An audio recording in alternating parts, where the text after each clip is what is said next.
And no matter who you are, you could be less safe from random gun violence and irreversible climate change. That's why I believe that my generation will be defined by action, not apathy.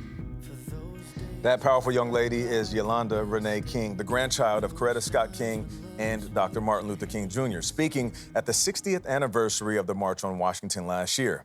At just 15 years old, King is already a trailblazer, inspiring young people to speak out on issues like gun violence, education reform, and climate change. Now she is out with her first book called We Dream a World. It's a children's book inspired by her family's incredible legacy, where she shares her vision for future generations. Yolanda Renee King, how you doing? I'm good. How are you all? I'm good. Thank you for joining us. Thanks for having me. Of course, you have not met your grandfather, but it seems like you are keenly aware of the legacy left behind. When did you know that you wanted to follow in those footsteps?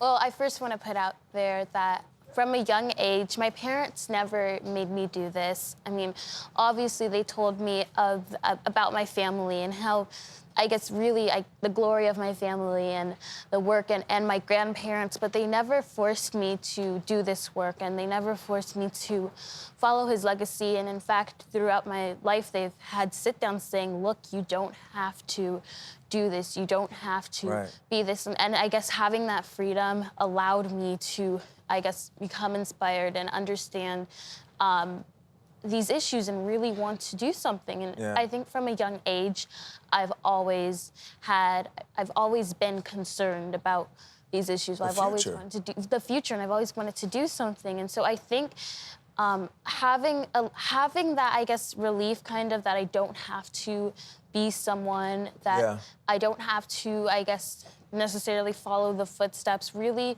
I guess, it really allowed me to ease some of the pressure, and it really is... And carve your own path. Carve my own path. Yeah, you're ready to carry on the legacy, but also lead. Right. And I think about something else you wrote in the book. So 1963, March on Washington, your grandfather's at the podium. I have a dream, right? He helped us see the dream, you write. Right. But now you have to be the dream. Exactly. Can you talk about what that means? Well, I think that throughout my grandparents, I really think that it's important to include grandparents, but throughout my grandparents' life in general, I feel like they helped us to identify the dream. They shared the dream with us, and that serves as a blueprint. And in the eradication of, I guess, of poverty, violence, discrimination, and racism. racism. And so I really think that they helped us to see that we need to eradicate that. And so now, with that information, we have to do something. It's almost as though, like, when a teacher gives you the information that you need to study for the test and to prepare for the test. I think we have all the resources. Got to do the work now. Now we have to do the work. Now we have to take action. That's if your grandparents were alive today, what would you say to them? Ooh. Well, I think I would first start off with an apology, and I think, well, What do you mean by that? Yeah. An apology to where we are right now as a nation and really as a world. And I think especially 2023, the end of that really reflects where we were as a world. And I think that's why so many people were this year. I mean, I saw, as I was driving around Atlanta, I saw so many, I guess, lights and holiday lights and festiveness. And it seemed to be out like early. I think so many people were ready to have like a sense of happiness and for the year to be over. And it's a new year, and I think that we can really get a lot done during this new year. And I think as a country, we really need to make a resolution of change. Of change. Now, earlier you mentioned that it's important to acknowledge both your grandfather and also Coretta Scott King, and you acknowledge her in the book. What do you want people to know about her? Well, I want people to, I think that a lot of times in history, people really forget about how much of a role she played in the movement and how really influential, she was.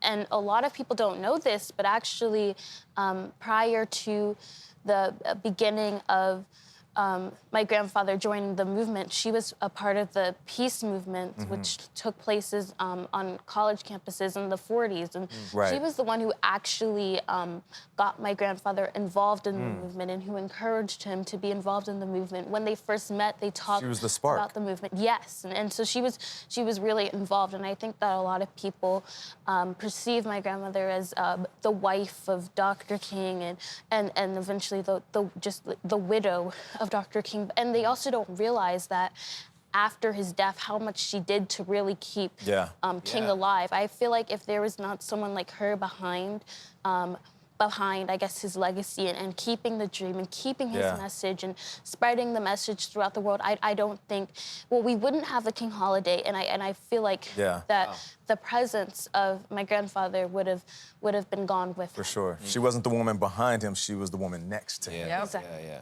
Yolanda, thank you for joining us. Thank you so much. And I love that necklace, little CBS Mornings. That's right, a little Bring sunshine. the sun. Little Like Christmas it. present. She's Yeah. gonna For keep wearing sure. it. We Dream a World is on sale now wherever you buy your books.